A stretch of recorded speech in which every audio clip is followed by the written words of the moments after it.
SMS করি তখন আর SMS যায় না, তখন ব্ল্যাক লিস্টে আমাকে ভরে দিচ্ছে। खत्म।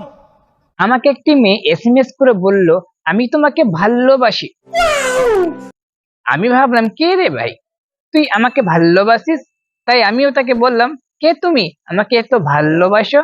মেয়েটি বলল, আমি তোমার সেই পুরনো প্রেমিকা গো, যে তোমাকে ছেড়ে চলে গিয়েছিল।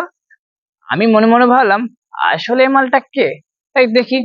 তাই আমিও বললাম, আমিও তোমাকে অনেক ভালোবাসি গো, তোমাকে অনেক মিস করছিলাম, কোথায় ছিলে সোনামণি? মেয়েটি বলল, তুমি যে আমাকে এখনো ভালোবাসো, তুমি যে আমাকে এখনো মিস করো, তার প্রমাণ কি? प्रमाण दाओ। তারপর আমি বললাম, কি প্রমাণ চাও সোনা? মেয়েটি বলল, তাহলে বেবি, তাহলে সোনামণি, আমার ফোনে রিচার্জ শেষ হয়ে গেছে, টুক করে রিচার্জটা করে দাও।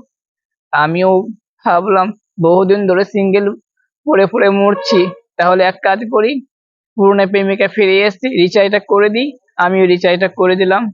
রিচার্জটা করার পর আমি যখন এসএমএস করি তখন আর এসএমএস যায় না, তখন ব্ল্যাক লিস্টে আমাকে ভরে দিচ্ছে। আমি যখন কল করি আমার কল ব্ল্যাক লিস্টে ঢুকে গেছে।